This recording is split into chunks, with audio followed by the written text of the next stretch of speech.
Salutare, fraților! Astăzi o să filmăm car parking roleplay. Să începem.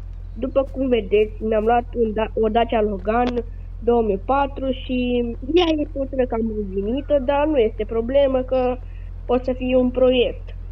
O să-l sun pe prietenul meu, Lunetă, să vină cu platforma ca să o ducem la service.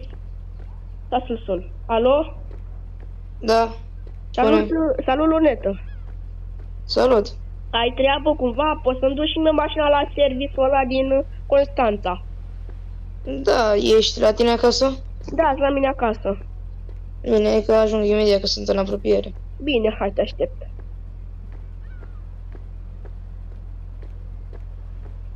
Păi bă, băieții, până vine prietenul meu Lunetă, o să pun pe pauză și o să revin când ajunge. După cum vedeți, a venit Lunetă și o să plec cu el la serviciu ca să duce mașina. Salut, salut! Salut. Unde e serviciul ăla din Constanța? Poftim? Știi unde e serviciul ăla din Constanța, nu? Da, știu. Da, acolo mergem. Bine. Și tu cum mai ești? Care mai e serviciul tău? Cu ce te mai ocupi? Cu ce mă mai ocup? Da. Sunt multe de spus și nu trebuie să afle lumea. Ah, ok.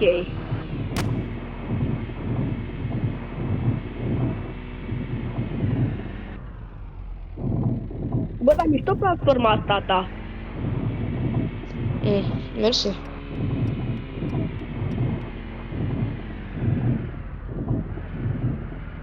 Hai să la sensul giratorul și o iei la dreapta. Știu.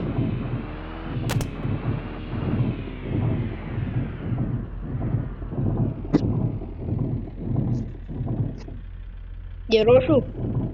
Da, e roșu. Hai că stăm.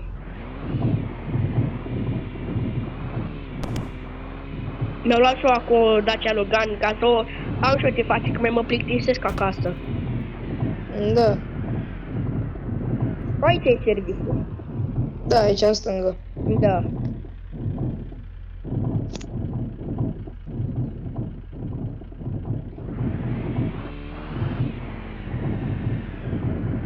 Ia să vedem dacă e cineva. Da, este că Cineva. am vorbit eu ieri de dimineață cu băiatul de aici ca să... Trebuie să mă dau jos să vorbesc cu el. Alo, salut! Ziua. Am vorbit ieri de dimineață ca să aduc și o mașină asta la serviciu. Da. Păi este cam mult de lucru. O dăm jos și mai vorbim pe urmă. Lunetă, Este ceva de muncă, dar o să o faci. este ca un proiect așa mai... Bag o lunetă, Așa. bag o... Ok. Da, urcă-te în ea. Da, stai că mă urc eu acum. Dă-i că...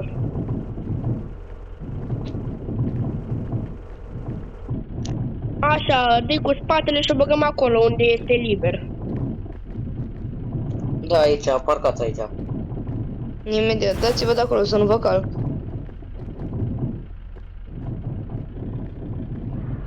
Dă-i. Dă-i, stop. Acum dă-o jos.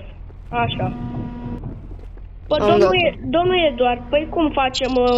O să vă las niște bani așa de început și mâine de dimineață la prima oră eu o să vin cu piesele mașinii. Da? Da, Păi așa. e O bun. să vă dau banii și la revedere. Hai, Lunetă, să La mergem. revedere. Hai să mergem. Mă duc și pe mine înapoi acasă. Da, te duc. Păi cam asta a fost cu acest episod. Ne revedem data viitoare când ducem piesele la omul ăsta la mecanic. Pa, pa!